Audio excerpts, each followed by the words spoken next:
नमस्कार दोस्तों, ITI take गुरुजी में आपका स्वागत है। चलिए आज हम लोग वर्कशॉप कैलकुलेशन एंड साइंस का क्वेश्चन पेपर सॉल्व करेंगे, जो कि ये विगत परीक्षाओं में पूछा गया है। बहुत ही इंपॉर्टेंट है। यदि आप इसको सॉल्व कर लेते हैं तो यही क्वेश्चन बार बार छपेगा आपके पेपर में। तो मुझे आशा है कि आप लोग इसको समझेंगे और इसको सीखेंगे। चलिए देखिए, हमारा पहला क्वेश्चन है, कच्चा लोहा प्राप्त करने के लिए भट्ठी का नाम क्या है? तो ऑप्शन ए है steel, river battery, mild steel, blast furnace, alloy metal, electric furnace, cupola. तो जो हमारा आपको बता दें कि जो लोहा है वो कितने टाइप्स का होता है। हमारा जो पहला नंबर का जो लोहा होता है कच्चा लोहा, दूसरे नंबर का जो लोहा होता है वह ढलवा लोहा, तीसरे नंबर का जो लोहा होता है वह पिटवा लोहा। इसको हम बता दें आपको कि ये किस किस भट्ठी में प्राप्त होता है और क्या क्या चीजें होता है। देखिए, कच्चा जो लोहा होता है इसमें 90% तक लोहा रहता है, बाकी सब अशुद्धियां रहती है। ढलवा लोहे में भी इसी तरह 92% 95% तक लोहा रहता है, बाकी अशुद्धियां रहती है। पिटवा जो लोहा होता है वो 99.9% तक शुद्ध होता है। ये हमारा लोहा 99.9% तक शुद्ध होता है। अब ये कच्चा लोहा किस भट्ठी से प्राप्त होता है ये जानना बहुत ही इंपॉर्टेंट है, कहीं क्योंकि इस बार एक बार परीक्षाओं में आपको ढलवा लोहा पूछा है, तो अगली बार कच्चा लोहा पूछ देगा, अगली बार पिटवा लोहा पूछ देगा। तो कच्चा लोहा जो है वो ब्लास्ट फर्नेस में हमें प्राप्त होता है, ब्लास्ट फर्नेस। और ढलवा लोहा जो हमारा है वो आपका क्यूपोला भट्ठी में प्राप्त होता है, क्यूपोला भट्ठी। और पिटवा जो लोहा है वह पडलिंग फर्नेस, पडलिंग फर्नेस में प्राप्त होता है। तो ये देखिए बहुत इंपॉर्टेंट है, इसको याद रख लीजिएगा। और इसी कच्चे लोहे से ही हम लोग स्टील का निर्माण करते हैं। स्टील जो है आपका Bessemer process, LD process, electric furnace, open hearth process से ही स्टील का निर्माण किया जाता है। तो इस बात को ध्यान रखिएगा, स्टील भी एक तरह से लोहे का सुधरा हुआ रूप होता है। चलिए ये क्वेश्चन हो गया। इसका जो हमारा राइट आंसर होगा ए डी वाला, यानी क्यूपोला फर्नेस में जो ढलवा लोहा प्राप्त होता है किस फर्नेस से? क्यूपोला फर्नेस से। चलिए आगे चलते हैं हम लोग। कह रहा है कि एल्युमिनियम का घनत्व तो कितना होता है? तो एल्युमिनियम का जो घनत्व तो होता है हमारा, देखिए राइट आंसर बी है, 2.7 ग्राम पर घन सेंटीमीटर। तो इसको एक तरह से रटने वाली चीज है। एल्युमिनियम का याद कर लीजिएगा आप लोग, कापर का याद कर लीजिएगा। ये 2-3 थे हैं जो कि बार बार रिपीटेशन होते हैं, बाकी का नहीं पूछा जाता है। चलिए आगे का देखते हैं। क्वेश्चन पूछ रहा है कि इनमें से भंगुर धातु कौन सी है? भंगुर, ब्रिटल। भंगुर का तात्पर्य होता है कि जैसे किसी चीज पे हम यदि हथौड़े से चोट करें या उस पर चोट किया जाए तो वह छोटे छोटे पार्टिकल के रूप में, छोटे छोटे पार्टिकल के रूप में हो जाए। जैसे शीशा, शीशा क्या है आपका? ब्रिटलनेस है, भंगुर है। यदि उसको हम यदि उस पर हथौड़ा से या उस पर किसी चीज से चोट पहुंचाते हैं तो वो देखते हैं छोटे छोटे टुकड़ों में बिखर जाता है। तो हमारा इसमें से कौन सी भंगुर धातु है? ऑप्शन है मिश्र धातु, इस्पात, नरम इस्पात, कच्चा लोहा। तो देखिए मिश्र धातु की इस्पात, स्टील कभी भी भंगुर नहीं होती है। ये तीनों हमारा ऑप्शन नहीं हो गया। यानी चौथा वाला जो कास्ट आयरन है इसमें ब्रिटलनेस का गुण, भंगुरता का गुण होता है, बाकी में नहीं होता है। जैसे आपका क्या कहते हैं, पिटवा लोहा हो गया, इसके बाद कच्चा लोहा हो गया, उसमें भी गुण ये सब नहीं होता है, ब्रिटलनेस वाला। स्टील हो गया, इसमें भी नहीं होता है। बाकी कास्ट आयरन में ब्रिटलनेस का गुण होता है और इसकी कंप्रेसिबिलिटी बहुत ज्यादा होती है, यानी इस पे दबाव झेलने की क्षमता बहुत ज्यादा होती है। कास्ट आयरन का हम लोग क्या बनाते हैं आपको बता दें, किसी मशीन का बॉडी, किसी मशीन हो गया उसका बेस बनाने के लिए बहुत बार परीक्षाओं पूछता है। जैसे लेथ मशीन है तो उसका बेड हम लोग कास्ट आयरन का बनाते हैं। बेंच वाइस आपका हो गया तो उसमें ज्यादातर चीजें कास्ट आयरन की रहती है। तो ये सब सारी चीजें बेस, या बड़े बड़े जो आपका सीवर पाइप होती है, जो लोहे की सीवर पाइप हम लोग डालते हैं नगर पालिका या नगर निगम शहरों में ज्यादातर इस्तेमाल किया जाता है, मोटी मोटी पाइपें, तो वो सब कास्ट आयरन की बनती है। क्यों? क्योंकि उस पर कंप्रेसिबिलिटी, यानी उसके ऊपर कितना भी दबाव दिया जाए वो झेलने का क्षमता रखता है, लोड को सहन करने का क्षमता रखता है। चलिए आगे चलते हैं अगले क्वेश्चन पर। अगला क्वेश्चन कह रहा है कि किसी वस्तु के त्वरण की इकाई क्या है? तो त्वरण का मात्रक हम लोग जानते हैं मीटर पर सेकेंड स्क्वायर होता है। त्वरण को हम कैसे परिभाषित करेंगे? त्वरण को वेग परिवर्तन की दर कहा जाता है। त्वरण क्या होता है हमारा? त्वरण वेग परिवर्तन की दर।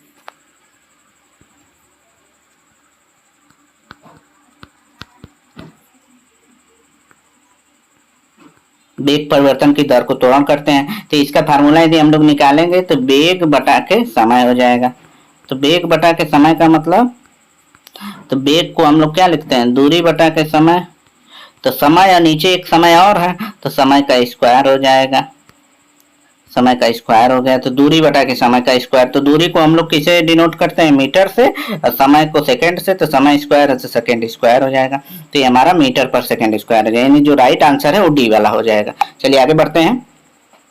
कह रहा है कि निम्नलिखित में कौन सा गुण धर्म धातु का यांत्रिक गुण है। तो आपको बता दें कि धातु का कौन कौन से गुण होते हैं। एक होता है हमारा मैकेनिकल प्रॉपर्टीज,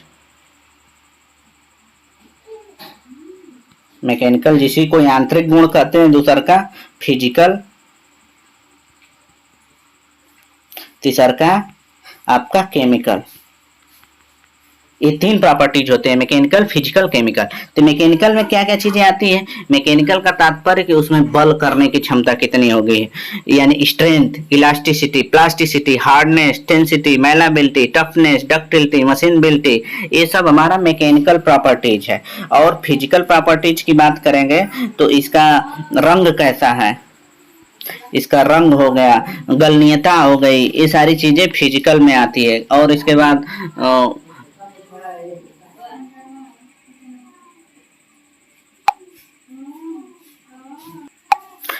भार, बनावट, चालकता, चुंबकीय गुण, गलनीयता, ये सब मैकेनिकल प्रॉपर्टीज में आती है। तो चलिए इसमें हम आपको देख लेते हैं कि कौन कौन से क्या है। देखिए जो हमारा फिजिकल, मैकेनिकल, केमिकल है उसको हम बता देते हैं। ये देखिए फ्यूजिबिलिटी जो है ये हमारा क्या है, इसका फिजिकल प्रॉपर्टीज है।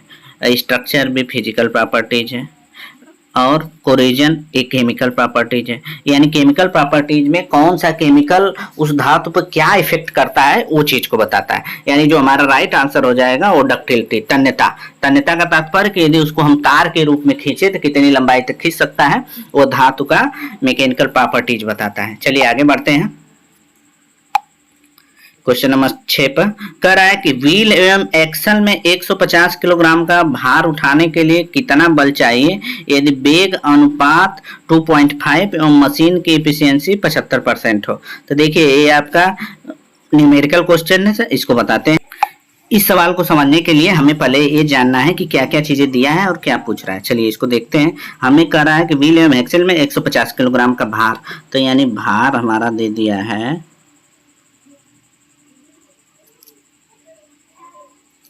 150 किलोग्राम।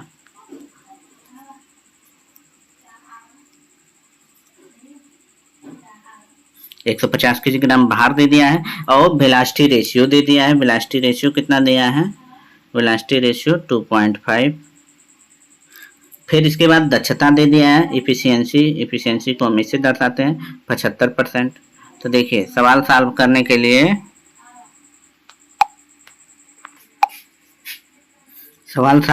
लिए, देखिए ये तीनों चीजें हमें मिल गई है। तो हम जानते हैं कि इफिशियंसी बराबर क्या होता है आपका मैकेनिकल एडवांटेज, यानी यांत्रिक लाभ बटा के वेलोसिटी रेशियो। ये देखिए फार्मूला है, यानी दक्षता, परसेंटेज दक्षता बराबर क्या होता है, मैकेनिकल एडवांटेज बटा के वेलोसिटी रेशियो। तो हमें मिल गया मैकेनिकल परसेंटेज एफिशिएंसी कितना है 75%, तो इसको हम 75 बटा के 100 लिखेंगे।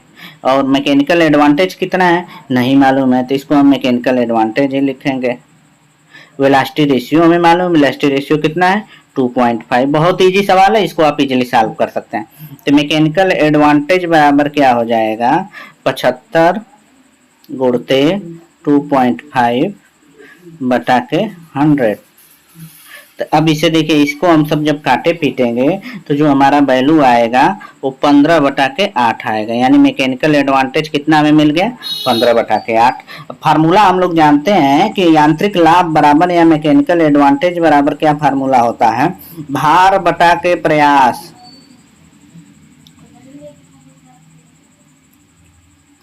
ये सब फार्मूले आपको याद रखने हैं। यांत्रिक लाभ बराबर भार बटा प्रयास। वेलोसिटी रेशियो क्या होती है, प्रयास द्वारा तय की गई दूरी बटा के भार द्वारा तय की गई, कैपिटल डी अपान डी वेलोसिटी रेशियो होती है। तो ये चीजें आना चाहिए। और एफिशिएंसी क्या होती है, मैकेनिकल एडवांटेज बटा के वेलोसिटी रेशियो। तो भार बटा के प्रयास हमारा आ गया। तो मैकेनिकल एडवांटेज हमें मिल गया है 15 बटा के 8, अब भार हमें मालूम है, भार कितना है 150 kg, प्रयास कितना है यही हमें ज्ञात करना है। यह प्रयास को हम एफ से डिनोट कर रहे हैं। तो इसको जब हम काटे पीटेंगे तो 15 दाह में 150 से 10 वैल्यू आ गई, तो एफ बराबर 10 गुणते 80, 10 गुणते 8 करेंगे तो 80, यानी जो वैल्यू हमारा आ गया वो 80 वैल्यू आ गई। तो यही हमारा राइट आंसर है, यानी जो राइट आंसर है वो यही वाला राइट आंसर। इसको आप इजीली लगाइएगा, फार्मूले पर केवल बेस पे रखना है। ये चीजें आपको परीक्षाओं में बार बार पूछा जाता है, फार्मूले ही पूछ लेगा आपसे कि यांत्रिक लाभ बराबर क्या फार्मूला होता है, भार बटा प्रयास। वेलोसिटी रेशियो क्या होता है, प्रयास द्वारा तय की गई दूरी बटा भार द्वारा तय की दूरी। इफिशियंसी क्या होता है, मैकेनिकल एडवांटेज बटा वेलोसिटी रेशियो। ये 3 फार्मूले जो हैं बहुत इंपॉर्टेंट है, इसको कर लीजिएगा, ये कोई भी टीचर्स नहीं बताएगा, ठीक है, ये बहुत इंपॉर्टेंट है, मैं बता दे रहा हूं आपको। आगे चलते हैं। कह रहा है कि साइन tan 45 का मान क्या होगा यदि साइन 45 बराबर 1/√t। तो देखिए बहुत सिंपल सा फार्मूला है, हम लोग ट्रिग्नोमेट्री पढ़ते हैं, कोई भी कक्षा 9th 8th का ही बच्चा वो बता देगा कि साइन 45 का मान 1/√t है, तो tan 45 बराबर 1 होता है। ये सब ट्रिग्नोमेट्री का फार्मूला है, इसको बच्चों वाला सवाल है, इसको कर लीजिएगा, एक आंसर आएगा, यानी बी वाला हलवा वाला ये सवाल है। चलिए आगे बढ़ते हैं। कह रहा है कि वह कौन सा बल है जिसके कारण कोई भी वस्तु पृथ्वी के केंद्र की ओर आकर्षित होती है। तो देखिए द्रव्यमान, आयतन, वेट और डेंसिटी दिया है, वो कौन सा बल, जिस बल का तात्पर्य एक तरह से इसको ऑप्शन में देना चाहिए कि गुरुत्वाकर्षण बल के कारण पृथ्वी अपनी ओर खींचती है, लेकिन वो बल गुरुत्वाकर्षण बल कहाँ लगता है, किसी वस्तु के किस बिंदु पर लगता है। तो वो देखिए किसी वस्तु के एक तरह से कोई पिंड है, तो इसके द्रव्यमान केंद्र या इसको हम लोग भार कहते हैं, जहां पे द्रव्यमान केंद्र समस्त द्रव्यमान केंद्र निहित होता है उसको भार कहा जाता है।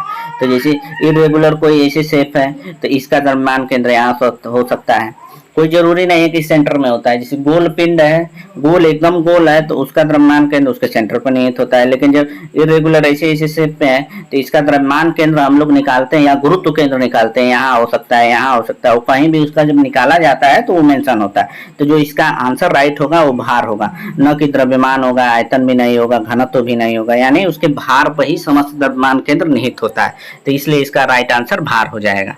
चलिए आगे बढ़ते हैं। कह रहा है कि एक वर्गाकार प्लेट की भुजा 28 सेंटीमीटर है, उसका कोण कितना होगा।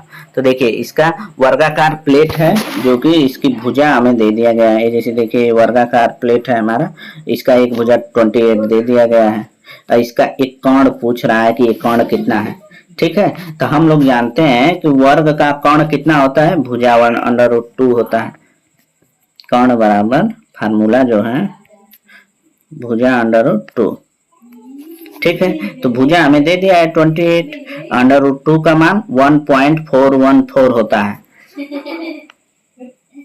ठीक है, जब इसे हम मल्टीप्लाई करेंगे तो 39.59 आ जाएगा वैल्यू, तो जो राइट आंसर होगा ए होगा। ये याद रख लीजिएगा कि वर्ग का क्षेत्रफल क्या होता है, भुजा का स्क्वायर, वर्ग का कोण क्या होता है, भुजा √2। ये सब बेसिक चीजें हैं, इसको आप पढ़ लेंगे, याद कर लेंगे तो बहुत महत्वपूर्ण है। चलिए आगे बढ़ते हैं। कह रहा है कि रेफ्रिजरेटर में व्यापक रूप से उपयोग किए जाने वाला मटेरियल कौन सा है। देखिए इसमें ऑप्शन दिया है थर्माकोल, पॉलीयूरेथेन, कॉक शीट, ग्लास वूल।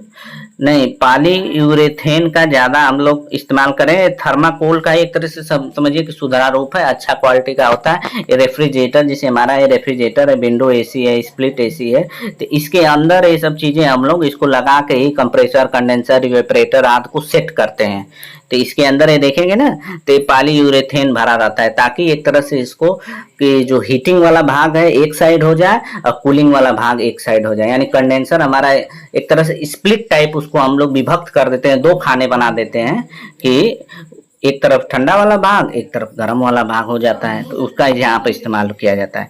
थर्माकोल ये सब काकशीट, ग्लास वूल का नहीं इस्तेमाल करते, ये सब डक्टिंग करने के लिए या कमरे को वो चीजें करने के लिए कि आइडियाबेटिक बनाने के लिए कि उसमें इधर से उधर ना जाए, तो ये थर्माकोल, कॉकशीट, ग्लास वूल का इस्तेमाल करते हैं। बाकी इसमें ये चीजें पॉलीयूरेथेन का इस्तेमाल किया जाता है। चलिए आगे बढ़ते हैं। कह रहा है कि क्वेश्चन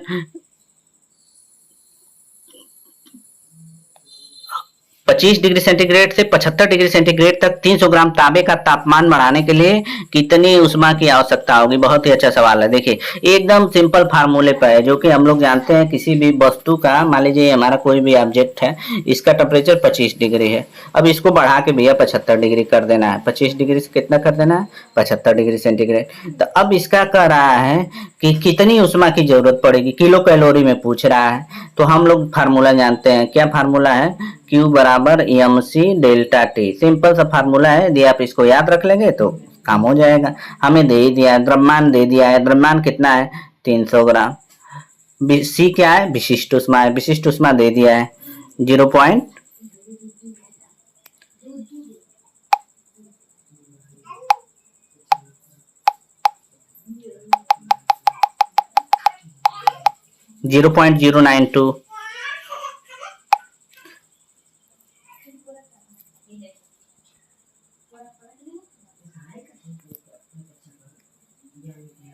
300 गुणते 0.092।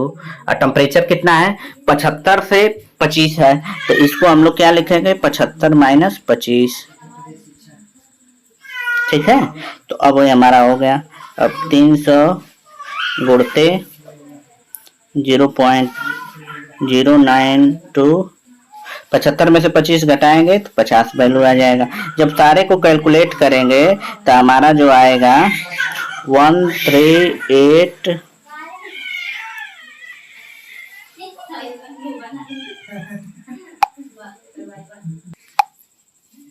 1380 कैलोरी प्रति ग्राम, ये चीजें आ रही है। तो इसको हमें किलो कैलोरी में चाहिए। जब किलो कैलोरी में चाहिए तो इससे 1000 से हम इसको भाग दे देंगे, तो ये हमारा किलो कैलोरी में आ जाएगा। तब हमारा वैल्यू क्या आ जाएगा? 1.380 किलो कैलोरी प्रति ग्राम। ठीक है, तो ये आंसर हो गया। तो इसको आप याद रख लीजिएगा। ये देखिए बी वाला इसका आंसर सही है। चलिए आगे बढ़ते हैं। क्वेश्चन नंबर 12 कह रहा है कि रेजिस्टेंस पूछ रहा है, आई और भी का आर का मान दे दिया है। तो हम लोग फार्मूला जानते हैं। देखिए इस पे उधर फिगर भी बनाया है कि 380 वोल्टेज मिल रहा है, करंट इसको मिल रहा है, इसमें कितना रेजिस्टेंस हो रहा है। तो बहुत सिंपल सवाल है, फार्मूला हम लोग जानते हैं, ओम्स लॉ। ओम्स लॉ क्या कहता है कि V बराबर आई आर। तो यहाँ पर हमें वोल्टेज मिल गया है 380। आई का मान कितना है? आई का मान मिल गया है 11.5। आर का मान पूछ रहा है, तो आर बराबर क्या हो जाएगा? बहुत सिंपल सा है, देखिए भाग देना है 380 बटा के 11.5। इसको जब आप भाग देंगे तो जो वैल्यू हमारी आएगी वही राइट आंसर। देखिए जो इसका राइट आंसर हो जाएगा हमारा वो 33.03। जब इसको हम भाग देंगे तो 33.03 आएगा। तो इसका जो राइट आंसर है वो 33 वाला ऑप्शन है। चलिए आगे देखते हैं।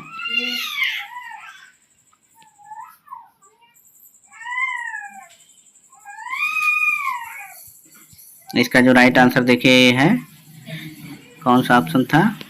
सी वाला। सी वाला राइट आंसर। आगे चलिए, कह रहा है कि एक 5 ग्राम द्रव्यमान की, जो क्वेश्चन नंबर 13, एक 5 ग्राम द्रव्यमान बुलेट जो कि 500 मीटर पर सेकंड की स्पीड से चलती है, तो इसकी गतिज ऊर्जा क्या होगी? तो गतिज ऊर्जा का फार्मूला हम लोग जानते हैं। गतिज ऊर्जा का फार्मूला क्या होता है? काइनेटिक एनर्जी बराबर K बराबर 1/2 mv²। ये देखिए ये छोटे छोटे सवाल बहुत ही इंपॉर्टेंट है। 1/2 हमने कर दिया। द्रव्यमान हमें दिया है 5 ग्राम, वेलोसिटी कितना दे दिया है? v²। 500 का स्क्वायर है तो गुणते 500 एक बार और हम लिख देंगे। अब जब इसको काटेंगे पीटेंगे तो हमारा कितना वैल्यू आ जाएगा? ये देखिए 250 हो गया, 2 से काट दिया तो 250 गुणते 500 गुणते 5 जब करेंगे 25 50 125 25 625 625 जूल आएगा ये आंसर। राइट आंसर हो जाएगा। चलिए आगे बढ़ते हैं। कह रहा है कि एक अर्धगोले का क्षेत्रफल क्या होगा जिसका व्यास 20 सेंटीमीटर है? तो गोला का क्षेत्रफल हम लोग जानते हैं कि गोला का क्षेत्रफल क्या होता है? 4πr²। 4πr²। ये पूरे गोले का क्षेत्रफल होता है। यदि अर्धगोला है तो उसका क्षेत्रफल क्या होता है? यदि उसका क्षेत्रफल की हम बात करें देखिए ये क्वेश्चन हम लोग देखते हैं, कह रहा है कि what is the area of semicircle whose dia is 20 centimetre. इस सवाल में त्रुटि ये है कि ये अर्धगोला नहीं है, ये अर्धगोला जो लिखा है अर्धगोला नहीं, ये अर्धवृत्त यहाँ पर होना चाहिए, सेमी सर्किल। क्योंकि जब हम लोग ये 4πr² का फार्मूला लगा रहे हैं तो आंसर गलत आ रहा है, तो यहाँ पर अर्धवृत्त का क्षेत्रफल होना चाहिए। देखिए अंग्रेजी में सही लिखा है, हिंदी में इसने गलत लिखा है। तो हम लोग जानते हैं कि वृत्त का क्षेत्रफल क्या होता है, वृत्त का क्षेत्रफल होता है πr²। जो हमारा वृत्त का क्षेत्रफल है πr²।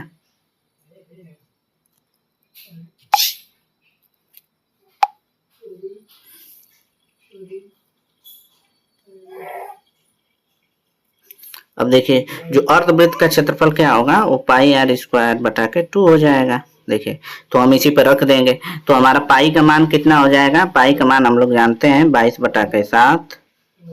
आर का मान कितना हो जाएगा, आर का मान देखिए इसमें डायमीटर डी का मान 20 दिया है, तो इसका आधा हो जाएगा, तो 10। आर जो 10 हो जाएगा, स्क्वायर है तो 10 गुणते 10 हो जाएगा।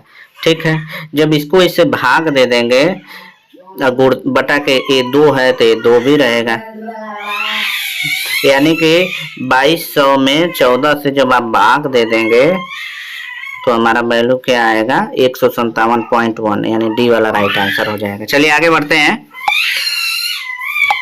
अगला क्वेश्चन 15 कह रहा है कि what is the current. R का मान दे दिया है, वोल्टेज दे दिया है, वही सिंपल सा फार्मूला है, हम लोग लगा देंगे। क्या फार्मूला है, ओम्स लॉ, V बराबर IR। अब यहाँ वैल्यू पुटअप कर दीजिए। वोल्टेज हमें कितना दे दिया है,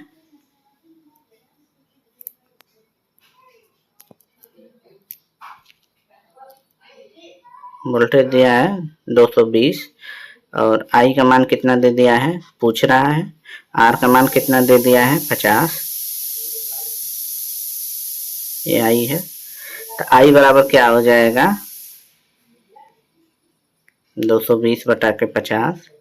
जब आप इसको सॉल्व करेंगे तो हमारा वैल्यू क्या आएगा, देखिए ऑप्शन में देखते हैं, ऑप्शन 4.4। जैसे उसको भाग देंगे तो वैल्यू क्या आएगा, सी वाला राइट आंसर आ जाएगा 4.4। इसको भाग देके आप स्वयं चेक कर सकते हैं। चलिए आगे बढ़ते हैं। कह रहा है कि तापमान को क्या संदर्भित करता है, यानी व्हाट इज द टेम्परेचर। कह रहा है ऑप्शन दिया है, किसी पदार्थ की ऊष्मा को निर्दिष्ट करता है, या ऊष्मा की अवस्था को बताता है, या ऊर्जा का एक रूप है, या कैलोरीमीटर द्वारा मापा जाता है। तो टेम्परेचर जो है, तापमान एक तरह से ऊष्मा की अवस्था बताता है। ठीक है, ऊष्मा को हम लोग जैसे देखिए हीट और टेम्परेचर डिफरेंस क्या है, ये बातें बहुत जरूरी है जानना। एक वर्ड होता है हीट, एक वर्ड होता है टेम्परेचर, दोनों में डिफरेंस क्या होता है ये जानते हैं। ऊष्मा जो है हमारा एक तरह से ऊर्जा का रूप है, लेकिन टेम्परेचर क्या चीज है कि ये ऊर्जा को कहने का मतलब, जैसे मान लीजिए यहाँ पर देखिए टेम्परेचर का तात्पर्य, यहाँ कोई हमारा लोहे की राड है, जब इसको हम लोग गर्म करते हैं तो यहाँ टेम्परेचर हमारा मान लीजिए 27 डिग्री सेंटीग्रेड रहता है, यहाँ टेम्परेचर जाकर 20 डिग्री सेंटीग्रेड हो जाए। यहाँ पर हम हीटिंग कर रहे हैं तो एक तरह से क्या चीज इसमें बदल रहा है, इसको हम ऊष्मा दे रहे हैं। देखिए बात को समझिए, इसको हम हीट दे रहे हैं, हीट देने से टेम्परेचर में डिफरेंस आता है, या हीट को कम करने से टेम्परेचर बदलता रहता है। तो इन दोनों चीजों को सीखना बहुत जरूरी है कि हीट क्या है, टेम्परेचर क्या है। ये आप बाकायदे बुक्स में देख सकते हैं, पढ़ सकते हैं। चलिए आगे बढ़ते हैं। कह रहा है कि अस्थाई चुंबक बनाने के लिए किस मिश्र धातु का इस्तेमाल किया जाता है। दिया है वेनेडियम इस्पात, सिलिकॉन इस्पात, कोबाल्ट, मैग्नीज। तो इसमें इसको रट लीजिएगा, कोबाल्ट, कोबाल्ट का ही हमारा सबसे ज्यादा यूज होता है, ऑप्शन सी वाला। कोबाल्ट का अस्थाई चुंबक बनाने के लिए इसको हम लोग कोबाल्ट मिलाते हैं, स्टील में कोबाल्ट मिलाते हैं। चलिए आगे बढ़ाते, इसका इस्तेमाल मोटर वोटर में किया जाता है। कह रहा है इनमें से कौन सा ढलवा लोहे की वेल्डिंग नहीं किया जा सकता है, जैसे पिटवा लोहा, गांठदार ढलवा लोहा, धूसर ढलवा लोहा, सफेद ढलवा लोहा।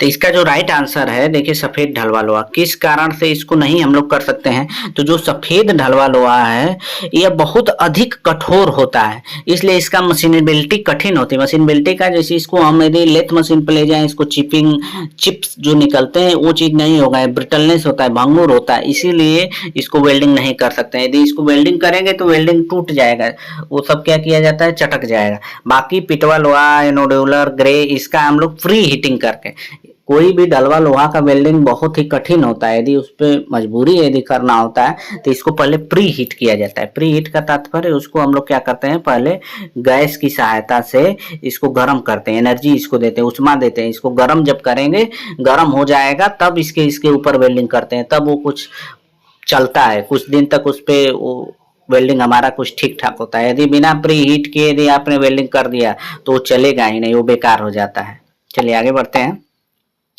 कराए द्वितीय ऑर्डर का लीवर का कौन सा उदाहरण है, कॉमन बैलेंस, सीजर का पेयर, बोतल ओपनर, ह्यूमन फॉर्म। तो ये देखिए हमारा जो इसका राइट आंसर है वो सी वाला है। ये कॉमन बैलेंस क्या है, प्रथम प्रकार का एक तरह से उत्तोलक है। प्रथम प्रकार के उत्तोलक में क्या होता है, देखिए इसमें जो आलम्ब होता है हमारा बीच में होता है, ठीक है। द्वितीय प्रकार के उत्तोलक में क्या होता है, द्वितीय प्रकार के उत्तोलक में कूड़ा गाड़ी, जैसे उसमें एक तरफ आलम्ब होता है, उसमें आलम्ब आपका क्या रहेगा, एक साइड रहेगा, यहाँ पर भार हमारा हो जाता है, यहाँ पर भार रख देते हैं, प्रयास यहाँ पर हो जाता है, ठीक है, ये वेट है, यहाँ पर भार है, कूड़ा गाड़ी जैसे हो गया। तो जहाँ भार बीच में लगता है वहाँ हमारा द्वितीय टाइप्स का चीजें होती है। ह्यूमन फोर आर्म ये तृतीय प्रकार का है, ये आदमी की भुजा। ह्यूमन फोर आर्म का तात्पर्य कि जो आदमी का हथेली से लेके ये जो भुजा होती है वो तृतीय टाइप्स का होता है, इसमें बीच में प्रयास लगता है। यहाँ पे हम लोग जैसे क्या करते हैं कि ये देखिए तृतीय टाइप्स का जो हमारा रहेगा, एक तरफ लोड रहेगा, भार रहेगा, ठीक है, प्रयास जो है वो बीच में रहेगा, एक तरफ क्या है आलम्ब रहेगा। कोहनी में हमारा आलम्ब एक साइड से मिलता है, तो वो चीजें हो गई। आलम्ब फलक्रम, यफ का तात्पर्य फलक्रम है। तो इस बातें को बहुत इंपॉर्टेंट है, लीवर वाला क्वेश्चन बहुत पूछता है, इसको पढ़ लीजिएगा, ये हमने बता दिया है तीनों। चलिए आगे बढ़ते हैं। करा एक सीढ़ी जिसकी लंबाई 2.5 मीटर है, दीवार के भूमि के साथ 60 डिग्री कोण बनाते हैं, तो दीवार की ऊंचाई ज्ञात करिए। देखिए बहुत ही अच्छा सवाल है, देखिए हमारा दे दिया है, इस पे हम कौन सा फार्मूला लगाएंगे, क्या पूछ रहा है, दीवार की ऊंचाई पूछ रहा है। तो देखिए बहुत सिंपल है, तो ये देखिए हमें लंब और कर्ण, लंब और कर्ण किसमें मिल जाता है, यदि आपको ये चीजें मालूम हो गया तो आप इजीली सवाल कर कि साइन थीटा में हमारा क्या होता है, लंब कर्ण होता है। साइन के यदि हम ट्रिग्नोमेट्री में जाएंगे तो साइन बराबर, तो यहाँ पर सिंपल सा फार्मूला लगा दीजिए, साइन 60 डिग्री बराबर लंब, साइन थीटा बराबर क्या होता है, लंब बटा कर्ण होता है। तो यहाँ पर हमारा थीटा 60 डिग्री, तो साइन 60 डिग्री हो गया। लंब कितना है, यक्स है। कर्ण कितना है भैया, कर्ण 2.5 है। अब यहाँ पर वैल्यू रख दीजिए। साइन 60 डिग्री का मान हमारा कितना होता है, कर्ण में 3/2 होता है, यक्स अपान 2. अब इसका यक्स बराबर हम जब मल्टीप्लाई करेंगे 2.5 डिवाइडेड बाई 2 है, कर्ण में 3, जब इसको सॉल्व करेंगे तो वैल्यू कितना आएगा,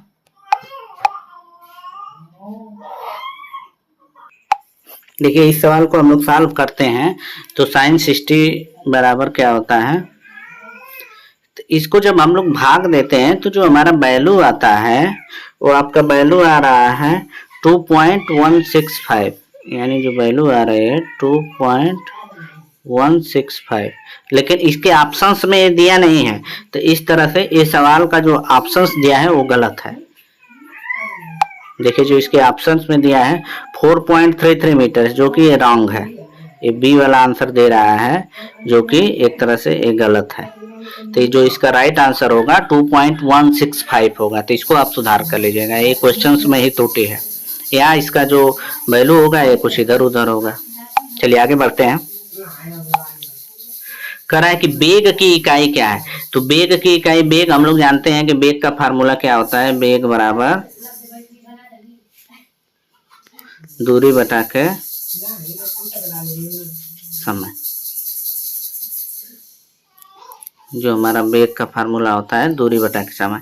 तो दूरी का मात्रक हम लोग जानते हैं, दूरी का मात्रक क्या होता है मीटर, समय का मात्रक सेकंड। तो मीटर पर सेकंड हो जाएगा, ये जो राइट आंसर हो जाएगा सी हो जाएगा। चलिए आगे बढ़ते हैं। कह रहा है प्रतिरोधक का वह गुण क्या है जो उच्च वोल्टेज के आने पर टूट जाना या पंचर हो जाना चाहिए। ऑप्शन दिया है गैर अवशोषण, विशिष्ट प्रतिरोध, डाई इलेक्ट्रिक स्ट्रेंथ, यांत्रिक सामर्थ्य। जो यानी इसका जो राइट आंसर होगा वो डाई इलेक्ट्रिक स्ट्रेंथ होगा। चलिए आगे बढ़ते हैं।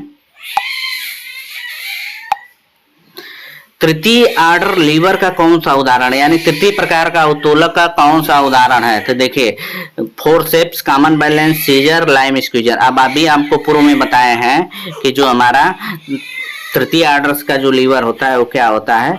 तृतीय ऑर्डर का लीवर समझिए कि एक तरफ हमारा जो है वो भार रहता है, भार, ठीक है, प्रयास जो है बीच में लगता है और एक तरफ आलम्ब रहता है, ये हमारा आलम्ब है, फलक्रम, ठीक है। कोहनी, मनुष्य की हाथ की जो कोहनी होती है, एक तरह से देखिए ऐसा हमारा कोहनी से लेके है हाथ है, तो कोहनी की तरफ से यदि हम बल बीच में से बल लगाते हैं, अब वस्तु को उठाते हैं हथेली पे रख के, ठीक है, तो ये तृतीय टाइप्स का हमारा उदाहरण है। तो फोर्सेप्स क्या है, तृतीय टाइप्स का होता है। और कॉमन बैलेंस क्या है, ये प्रथम प्रकार का, इसको जानते रहे। इसमें बीच में आलम्ब होता है, देखिए तराजू या बच्चों का झूला हो गया जो इधर उधर दोनों जो लोग झूलते हैं, तो आलम्ब बीच में है। तो ये सब चीजें हो गए। सीजर्स का एक पेयर, कैंची भी एक तरफ से बीच में उसमें आलम्ब है, तो प्रथम प्रकार का है, फर्स्ट टाइप का, ठीक। लाइम स्क्वीजर ये द्वितीय प्रकार का होता है। द्वितीय प्रकार, कूड़ा गाड़ी, नींबू निचोड़ने की मशीन, सरौता, ये सब द्वितीय टाइप्स के होते हैं, क्योंकि जो उसमें बीच में भार रहता है। यदि भार बीच में रहेगा, जैसे सरौता है तो बीच में रख के उसको सुपारी को काटता है। कूड़ा गाड़ी है तो बीच में कूड़ा को रखेगा, एक तरफ उसका पहिया रहता है, एक तरफ हम लोग पकड़ते हैं, सपोर्ट करते हैं। तो ये सब इस माइंड को इसको भर लीजिएगा कि कौन प्रथम, द्वितीय, तृतीय। एक बार यदि बैठ के आप गहनता सोचेंगे तो सारी चीजें क्वेश्चन क्लियर हो जाएगा। चलिए आगे बढ़ते हैं। करा कि यदि कोई वस्तु अपने परिवेश के संबंध में अपनी स्थिति को बदलता है तो उसे क्या कहा जाता है। वस्तु का गति में होना, वस्तु का विश्राम में होना, वेग, गति। तो सिंपल सा है ये हमारा सवाल। करा कि अपने परिवेश के संबंध में अपनी स्थिति को बदलता है, यानी कि पहले कोई वस्तु हमारा यहाँ रखी है, कुछ देर बाद इसको समय के साथ इसने अपने स्थान बदल लिया, तो इसको हम लोग क्या कहेंगे कि ये वस्तु का गति में होना, यानी ये गति में होगी तभी एक जगह से दूसरे जगह पर जाएगी। जबकि न्यूटन्स का जड़त्व का नियम क्या कहता है कि यदि कोई वस्तु जिस अवस्था में यदि उसी अवस्था में बनी रहे तो वो जड़त्व का नियम कहलाता है, यानी उसमें मूवमेंट ना हो। कोई वस्तु हमने रख दिया है, उसको यदि हम 5 साल बाद देख रहे हैं वो जस का तस पड़ी है, जबकि उस पर कोई बाह्य बल या बाहरी बल उस पर काम नहीं करेगा तो अपनी स्थिति में रहेगी। यदि उस पर कोई बाहरी बल काम करेगा तो अपनी स्थिति में परिवर्तन कर देगा, तो जड़त्व का नियम नहीं हो पाएगा। जड़त्व का नियम के लिए जिस अवस्था में उसी अवस्था में बनी रहना चाहती है। चलिए आगे बढ़ते हैं। कह रहा है कि वह अधिकतम तापमान जो मर्क्यूरी थर्मामीटर द्वारा नाप सकता है, तो यानी 300 का डिग्री का टेम्परेचर हम लोग जो जिसमें ऐसा जो थर्मामीटर है जिसमें Hg भरा रहता है वो 300 डिग्री तक ही मैक्सिमम माप सकता है। बाकी 300 से अधिक नापा जाता है तो उसके लिए हम लोग कैलोरीमीटर या तमाम जिसका इस्तेमाल करते हैं। जैसे किसी किसी भट्टी का temperature 3000 4000 degree centigrade 6000 degree centigrade तक हो जाता है, तो वो सब कैलोरीमीटर से या किसी और इंस्ट्रूमेंट से हम लोग थर्मामीटर का इस्तेमाल वहाँ नहीं करेंगे, 300 डिग्री सेंटीग्रेड तक करेंगे। बाकी अधिक टेम्परेचर के लिए कैलोरीमीटर का इस्तेमाल किया जाता है, तो इस बात को जानते रहिएगा। और ये देखिए ये जो 2500 क्वेश्चंस आपको बता दें बहुत ही इंपॉर्टेंट है, ये विगत कई परीक्षाओं में पूछा गया है। यही चीजें आप जो भी बच्चे ITI का पेपर देने जा रहे हैं यही क्वेश्चन आपको बार बार रिपीटेशन होगा। इसको यानी कि इसको एक तरह से 2500 का रट डालिएगा, मुझे विश्वास है कि यही 25 में से ही यही 10 क्वेश्चन सारे बच्चों को पेपर्स में फंसेगा। एक तरह समझिए कि पेपर आउट हो चुका है। आप इसको पढ़ के समझ के इसको रट डालिए, पढ़ डालिए, समझ डालिए और अपना अच्छे से अच्छे मार्क्स लाइए। पास होना कोई कठिन काम नहीं है, पास तो सभी बच्चे हो जाएंगे, लेकिन मेरिट में आइए वो महत्वपूर्ण है। धन्यवाद। मुझे आशा है कि इस वीडियो को आप लोग देखेंगे, समझेंगे, लाइक एंड शेयर जरूर करेंगे।